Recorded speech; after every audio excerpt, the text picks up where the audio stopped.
안녕하세요. 소독만입니다. 네. 컴퓨터 알고리즘 과목에 대해서 1주차 강의를 진행하겠습니다.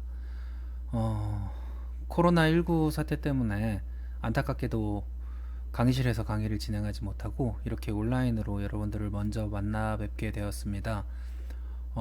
사태가 진정되고 학사 일정이 정상화될 때까지는 당분간은 온라인으로 이렇게 수업을 진행해야 될 것 같습니다. 조금은 어색하고 조금은 불편하더라도 사태가 진정될 때까지는 온라인에서 이렇게 만나면서 강의를 진행하고 공부를 진행하도록 하겠습니다. 이 과목은 컴퓨터 알고리즘 과목이고요. 알고리즘에 대해서 배우는 과목인데 간단하게 강의 소개를 먼저 진행하고 1주차 강의를 진행하도록 하겠습니다.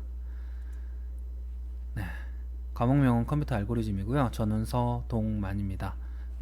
이메일 주소와 전화번호 확인하시고 연락하실 일 있으면 연락을 하시는데 가급적이면은 강의 지원 시스템 lms.cu.ac.kr에 접속하셔서 해당 과목의 질의응답 게시판을 활용하시는 게 훨씬 더 편리하지 않나 싶습니다.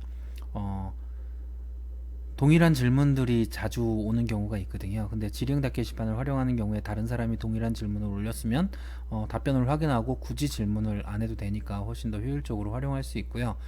특히 저 같은 경우에는 LMS 시스템의 질의응답 게시판에 질문이 올라오면 실시간으로 알람이 울리고 제가 확인해서 스마트폰으로 바로 답변을 달 수 있으면 바로 답변을 달아드리고, 그렇지 않은 경우에도 하루 이내에 제가 답변을 달아드리도록 노력을 하고 있으니까 가급적이면 질의응답 게시판을 이용해 주시기 바라고요. 개인적인 내용이다라고 생각을 하신다면 이메일로 연락을 주시는 편이 훨씬 더 좋을 것 같습니다. 우선 제 연구실은 521-1호에 있고요. 상담은 수업 시간 전후에 진행하시면 됩니다. 그래서 이 과목은 성적은 중간고사 30%, 기말고사 30%, 그리고 출석 10%, 그리고 과제 30%로 진행을 하겠습니다. 그래서 매주 혹은 격주마다 과제가 진행이 될 텐데 온라인이 진행되는 동안에는 거의 매주 과제가 진행이 될 거예요. 교육부 권고에 의해서 과제를 진행하도록 하고 있어서 과제를 진행하시고 그 과제의 점수도 획득을 하시기 바랍니다.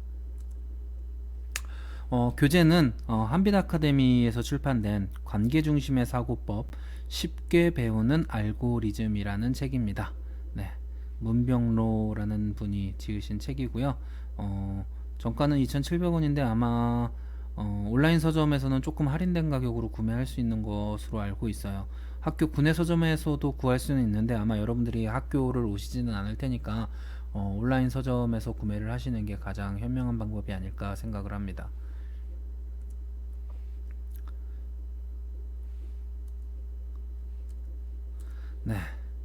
이 교재는 생각하는 방법을 훈련한다라는 컨셉을 가지고 책이 만들어졌기 때문에 여러분들이 최대한 생각을 많이 하고 알고리즘에 대해서 좀 고민을 많이 하는 중심으로 되어 있습니다. 물론 앞부분에 알고리즘의 기본적인 상식이라든가 알고리즘의 복잡도를 계산한다거나 하는 일부 수학과 좀 공식들이 나오기는 하지만 그 이후에 알고리즘들을 개발하고 적용하는 데에는 여러분들이 생각을 통해서 프로그램을 만드는 방법들에 대해서 주로 이야기를 하고 있습니다.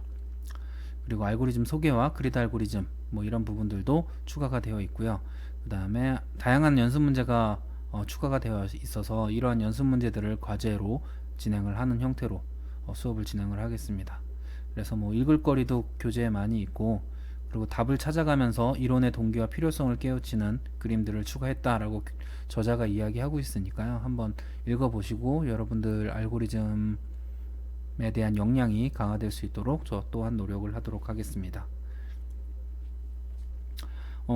이 교재의 학습 순서는 그렇습니다. 1장에 알고리즘이란 배우고, 그 다음에 알고리즘 설계와 분석의 기초와 그 다음에 점화식과 알고리즘 복잡도 분석, 이 두 내용은 거의 좀 유사한 내용이지만 여기가 기초,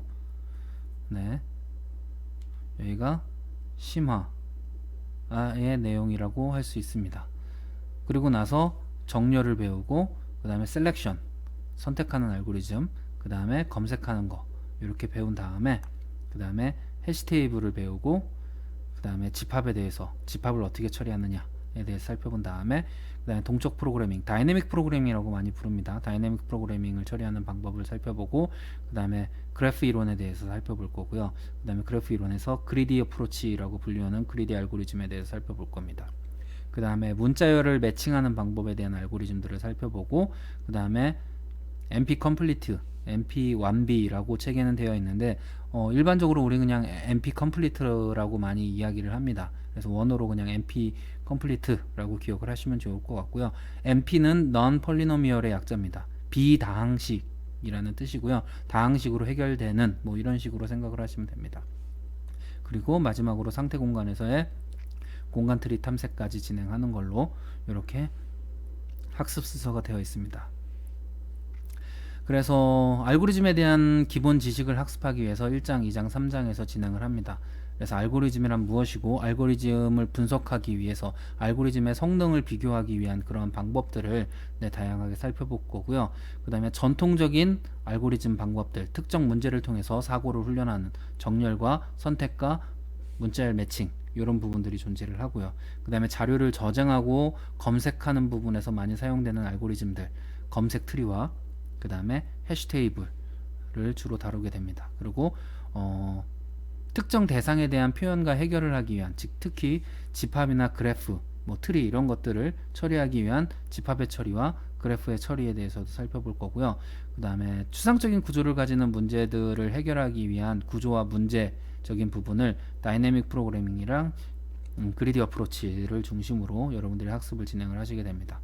그 다음에 어떠한 문제의 경우에는 빠른 속도로 문제를 해결하지 못하고 상당히 오랜 시간이 걸리는 문제들이 있어요. 그래서 이러한 것들은 알고리즘 구성의 한계로 인해서 상당히 시간이 오래 걸리고 빠른 시간 안에 해결이 가능하지 않는 문제들이 존재하는데, 그러한 문제들을 검증하고 이게 왜 빠른 시간 안에 해결이 되지 않느냐를 증명하는 뭐 이런 부분들을 좀 살펴보는 부분이 NP 컴플리트 부분에서 여러분들한테 설명을 해드릴 예정입니다. 그리고 문제 해결의 다른 시각으로 상태 공간에서 이동으로 해를 찾는 과정으로 상태 공간의 트리 탐색인데, 이 부분은 이번 학기에 다룰지 안 다룰지는 지금 현재 좀 고민을 하고 있습니다. 네. 그래서 전체적으로 강의 계획표를 살펴보시면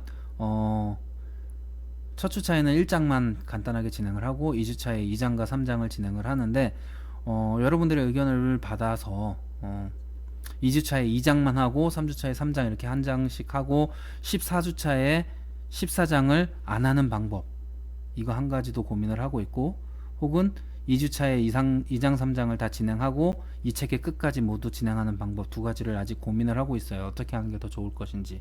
혹은 2주차에 2장만 진행하고 3주차에 3장을 진행하되 요 중간중간에 조금씩 땡겨서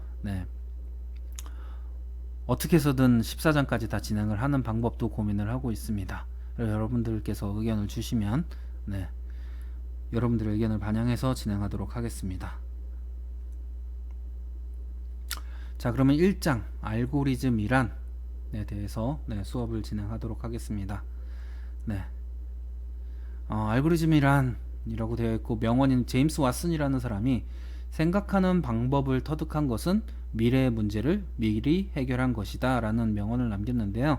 말 그대로 여러분들이 지금 어떤 문제를 만났을 때 그 문제를 풀기 위한 생각하는 방법, 생각을 통해서 그 문제의 솔루션을 찾는 방법들을 터득을 했다면, 그러한 생각하는 방법을 터득한 것을 바탕으로 해서 여러분들이 미래에 만나는 어떤 모르는 문제를 해결할 수 있는 역량을 갖추었다, 뭐 이렇게 생각을 하시면 됩니다. 그래서 알고리즘을 공부한다는 것은 여러분들이 미래에 어떠한 프로그램이나 소프트웨어를 만드는데, 혹은 어떠한 문제를 만났을 때 그 문제를 해결하기 위한 방법을 찾는 과정을 배운다라고 생각을 하시면 될 것 같아요. 비단 소프트웨어나 프로그램을 만드는 것에 국한되지 않고 여러분들이 여기서 배우는 알고리즘들이 실생활에서도 적용되는 경우가 상당히 많이 있습니다. 뭐 예를 들어서 마트에서 체크아웃이라고 부르죠. 계산대가 여러 개 있는데 그 여러 개의 계산대 중에서 어떤 계산대로 가는 게 나한테 가장 시간을 아끼는 방법일까? 뭐 이런 것들을 고민을 할 때에도 다양한 알고리즘들을 적용해 볼 수가 있거든요. 그래서 여러분들이 알고리즘을 공부를 한다는 건 문제를 해결하는 데 큰 도움을 줄 수 있습니다. 여러분들이 즐겨 하시는 게임 같은 경우에도 마찬가지로 상대방을 처단해야 되는 그러한 목적을 가지고 문제를 해결하는 거잖아요. 그러면 그때 어떠한 전략을 썼을 때 상대방을 이길 수 있을 것인가? 이것도 하나의 알고리즘이라고 볼 수 있죠. 뭐 빌드 오더라든가 아니면은 뭐 스킬들을 어떠한 단계로 개발을 시킬 것인가? 뭐 이런 것들도 다 알고리즘이라고 보실 수 있습니다. 그래서 그러한 알고리즘에 대해서 많이 공부해보는 시간을 앞으로 가져보도록 하겠습니다. 자, 앞서서도 잠깐 얘기를 해드렸는데 알고리즘이라고 하는 것은 어떠한 문제를 해결하는 과정을 묘사해 놓은 것이라고 할 수 있습니다. 그래서 어떠한 문제를 해결하는 절차를 하나하나 순서적으로 기술을 한 거예요. 하나하나 차례차례 기술을 해서 요 순서만 따라하면 이 문제는 해결된다 라고 하는 게 알고리즘이라고 할 수 있는 거죠. 내가 지금 배가 고프다. 그러면 먹을 것이 있느냐? 없으면 돈은 있느냐? 돈이 있다면 그 예산 안에서 어떠한 음식을 사 먹을 수 있을 것인가? 혹은 돈이 없다면 어떠한 방법으로 음식을 얻을 것인가? 뭐 이런 부분들도 나의 배고픔이라는 문제를 해결하기 위한 다양한 알고리즘들이 적용이 되겠죠. 여러분들이 이성 친구를 만드는 과정도 일종의 알고리즘이라고 볼 수 있습니다. 상대방이 나를 좋아하게 만드는 그러한 퀘스트를 어떠한 형식으로 이뤄낼 것인가. 그럼 물론 자료조사도 해야 되고요. 상대방이 뭘 좋아하는지도 알아야 되고 상대방이 좋아하는 형태의 사람이 나라는 것을 어필하기 위한 전략도 세워야 되고요. 자주 만나기 위한 전략도 세워야 되고 이런 것들이 다 하나하나가 다 알고리즘이라고 볼 수가 있겠습니다. 그래서 일반적으로 알고리즘에서의 그 문제라고 하는 것은 각각 문제마다 요구 조건이라고 하는 게 존재를 합니다. 이러한 요구 조건은 일반적으로 입력, 인풋과 출력, 아웃풋으로 명시가 되어 있습니다. 그래서 입력과 출력으로 명시가 되어 있는 이러한 문제를 해결하는 과정을 체계적으로 적어 놓은 것이 알고리즘이다 라고 생각을 하시면 될 것 같아요. 따라서 알고리즘은 입력으로부터 어떻게 이러한 출력을 만들어낼 것인지에 대한 과정을 기술하는 것이 알고리즘이다 라고 생각을 하시면 좋을 것 같습니다. 자, 여기서 입출력의 예로 하나를 들었는데요. 예를 들어서 수업에 100명의 학생이 수업을 듣는데 이 100명 중에 1등을 찾자 라고 한다면 즉 최대값을 찾는 거죠. 그러면 입력은 어떻게 될까요? 바로 100명 학생들의 시험 점수가 입력으로 사용이 될 테고요. 출력은 위 100개의 시험 점수들 중에서 최대값 1등의 점수가 바로 결과가 되겠죠. 그래서 입력과 출력, 그러면 여기에서 이 시험 점수들을 가지고 이 1등의 점수를 찾는 일련의 과정들, 이게 바로 알고리즘이 되는 거죠. 그래서 이런 식으로 입출력을 정의를 하면 문제가 조금 더 깔끔해지는 그런 특징이 있습니다. 이런 입출력은 이런 것들 외에도 다양하게 있을 수 있습니다. 예를 들어서 여러분들이 수업을 듣는 이 수업에 학생 모두를 제가 직접 하나하나 찾아가서 면담을 진행하고 싶다라고 한다면 지금 현재 7명이 수강 중인데요. 네, 7명의 학생들이 이렇게 살고 있다라고 칩시다. 그러면 제가 현재 여기에 있는데 여기에서 여러분들을 모두 만나고 돌아오는 시간이 가장 빠른 시간을 찾는 거, 뭐 이런 것도 하나의 문제가 될 수 있겠죠. 뭐 이런 식으로 이렇게 올 수도 있고요. 뭐 다양한 방법이 존재하는데 뭐 혹은 여러분들이 집에서 학교에 올 때 어떻게 올 것인가, 버스를 탈 것인가, 지하철을 탈 것인가, 스쿨버스를 탈 것인가, 걸을 것인가, 기타 등등, 그리고 길은 어느 경로를 통할 것인가, 이런 것들도 하나의 문제라고 볼 수 있고, 입력은 각각의 버스에 대한 노선 정보, 그리고 이동하는 데 걸리는 시간, 그리고 목적지와 출발지, 뭐 이런 것들이 입력이 들어갈 거고요. 그 다음에 최종적으로는 내가 가야 하는 경로가 나타나는 것이 결과가 되겠죠.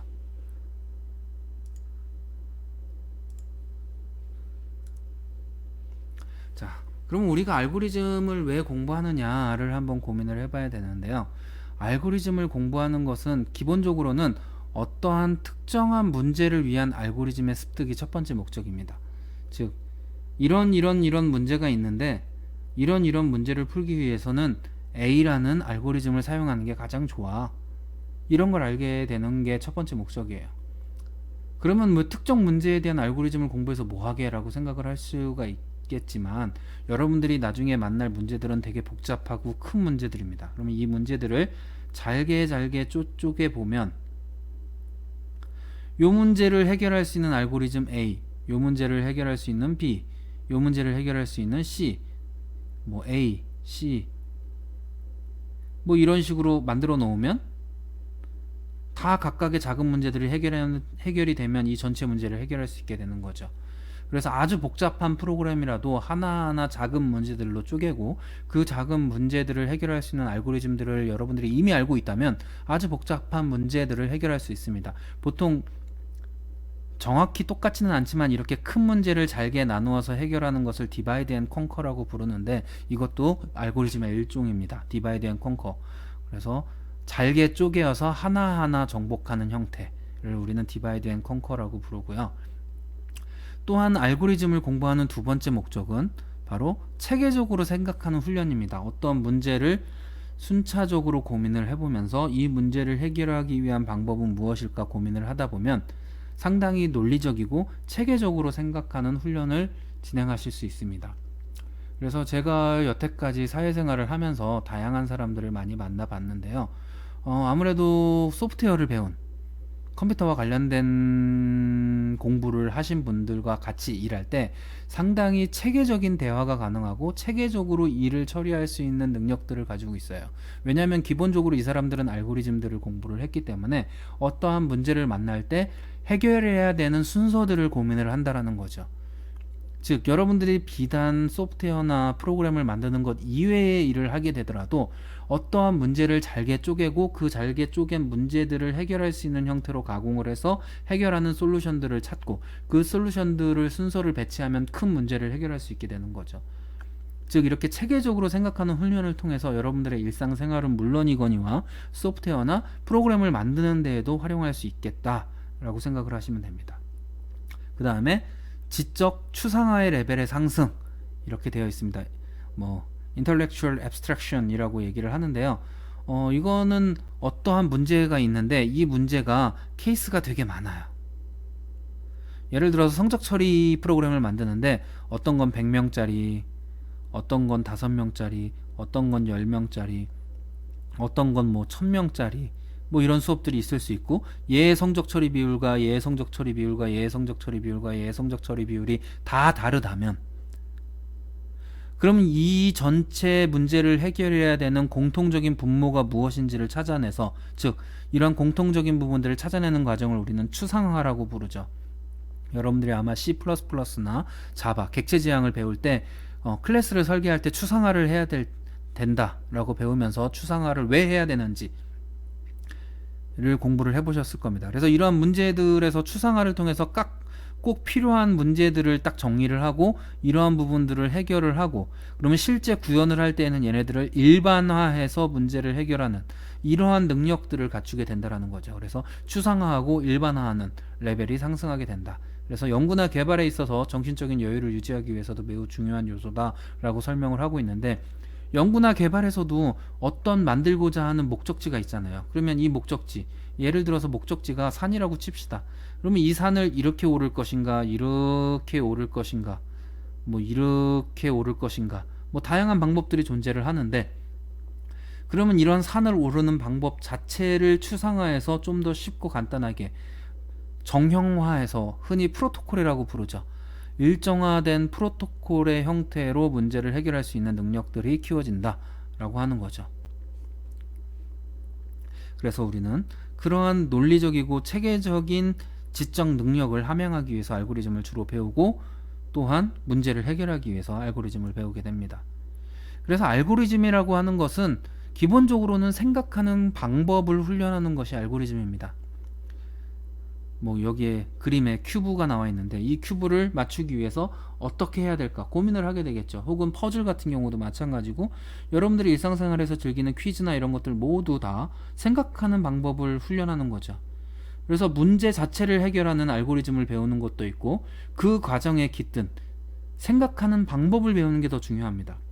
그냥 A라는 문제를 해결하는 A'이라는 알고리즘을 외우는 것도 물론 중요는 하지만 왜 A라는 문제는 A'이라는 알고리즘에 해결할 수 있는가에 대해서 여러분들이 이해를 하신다면 A와 유사한 A2를 만났을 때 A2'을 사용할 수 있게 되는 거죠. 이 원리를 이해를 못하면 얘로 알고리즘을 찾기도 쉽지 않겠죠. 그래서 문제에 대해서 생각하는 방법 자체를 여러분들이 훈련하는 것이 가장 중요합니다.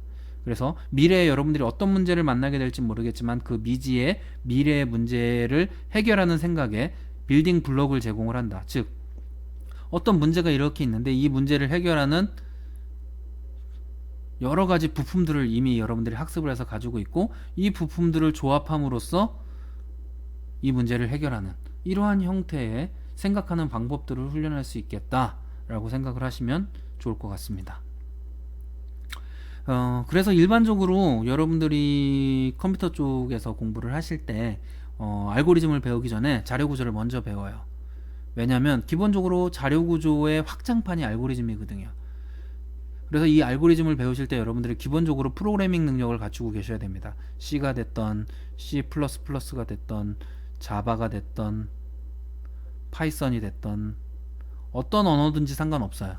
여러분들이 프로그래밍을 어느 정도 일정 수준 이상의 능력을 갖추었을 때 이 알고리즘을 이해할 수 있는 능력이 뛰어나고 또한 이 문제를 해결하기 위해서 이러한 문제의 데이터를 어떠한 자료 구조에 저장을 하는 게 가장 적합할까도 중요합니다. 이 자료 구조가 잘못 만들어져 있으면 문제를 해결하는 방법 자체가 달라질 수 있거든요. 배열에 저장되어 있느냐, 링크드 리스트에 저장되어 있느냐, 큐에 저장되어 있느냐, 뭐 기타 등등 어떠한 형태로 저장되어 있느냐에 따라서 트리 구조로 저장되어 있느냐, 뭐 이런 것들에 따라서 전혀 다른 문제의 솔루션이 나올 수 있기 때문에 자료 구조를 이해하고 프로그래밍을 하실 수 있다면 여러분들은 알고리즘을 충분히 이해하실 수 있을 겁니다. 이미 다 자료구조라는 과목을 들으셨겠지만 자료구조 혹은 데이터 스트럭처 혹은 데이터 구조 다 동일한 과목이고요. 이 자료구조는 일종의 건축의 건축 자재나 모듈 같은 것, 자동차 제작의 부품이나 모듈 같은 것 이렇게 설명을 하셨는데 프로그램의 입력과 출력에 대한 데이터를 어떻게 저장할 것인가, 어떻게 관리할 것인가에 관련된 문제다 라고 생각을 하시면 됩니다. 그리고 자동차 같은 경우에도 여러 회사의 자동차들이 존재하지만 거기에 들어가는 부품들은 상당수가 유사한 부품들이 많이 들어갑니다. 그럼에도 불구하고 아주 비싼 브랜드의 차도 있고 아주 저렴한 브랜드의 차도 있는데 이 부품들을 어떻게 조합해서 최대한의 효과를 낼 것인가, 어떻게 퍼포먼스를 낼 것인가의 문제는 알고리즘의 문제가 되는 거죠. 즉 좋은 자료 구조를 바탕으로 해서 좋은 알고리즘을 가지고 있는 것은 좋은 부품을 사용해서 좋은 차를 만드는 것과 유사하다라고 생각을 하시면 조금은 이해가 되지 않을까 싶습니다. 자, 기본적으로 알고리즘이란 무엇인지에 대해서 여러분들이 살펴보셨고요. 그리고 앞으로 알고리즘을 왜 공부해야 하는지, 그리고 알고리즘을 공부하면 여러분들한테 어떠한 부분이 도움이 되는지에 대해서 살펴봤습니다. 자, 그러면 여러분들이 추가적으로 한번 살펴보실 것들에 대해서 자료를 드리겠습니다. 그래서 알고리즘에 대한 것들도 좀 살펴보시고 순서도 그리는 거에 대해서 한번 살펴보시고 알고리즘이 도대체 뭔지 한번 인터넷 강의를 좀 들어보시고 그 다음에 알고리즘의 개요에 대해서도 들어보는 시간을 갖도록 하겠습니다. 아무래도 저는 전통적으로 이제 강의실에서 강의를 진행하는 사람이다 보니까 강의실에서 강의를 하는 게 훨씬 더 전달 효과가 뛰어나요. 그래서 아무래도 유튜브에서 활동하시는 그런 분들이나 혹은 다큐멘터리나 이런 것들을 보는 게 여러분들이 이해하기가 더 쉽고 수월할 것 같아서 관련된 자료들을 좀 모아봤습니다. 그래서 해당 자료들을 보고 한번 이해를 해보시는 게 좋을 것 같고요. 여기에 순서도가 있는 부분은 이번 주 과제에 순서도를 그리는 문제가 있기 때문에 혹시나 여러분들이 순서도를 제대로 그리지 못하는 분들이 있을 수도 있어서 순서도에 대해서 학습할 수 있는 컨텐츠까지 추가를 했습니다. 자, 그러면 해당 강의 동영상들을 다 시청하시고 나서 과제 게시판을 확인해 보시면 과제 게시판에 이번 주에 여러분들이 풀어야 할 문제들이 나와 있습니다. 여기에 나와 있는 문제들이 조금 당황스러운 문제들이 있을 수도 있는데 대부분은 최근에 초등학교나 중학교 코딩 시간에 혹은 알고리즘 시간에 다루는 문제들이에요. 그래서 여러분들도 조금만 생각해 보면 풀 수 있는 문제들인데 인터넷에 정답을 찾아보거나 하지는 않고 가급적이면 시간이 좀 걸리더라도 천천히 곰곰이 문제를 어떻게 풀 수 있을까 생각을 해보시고 그 생각하는 훈련을 조금씩 하시면 좋을 것 같습니다. 그래서 알고리즘적 사고를 위한 훈련이 되므로 천천히 차근차근 풀어보시기를 바랍니다. 자, 여기까지 1주차 강의였습니다. 네, 다음 주에 또 뵙겠습니다. 감사합니다.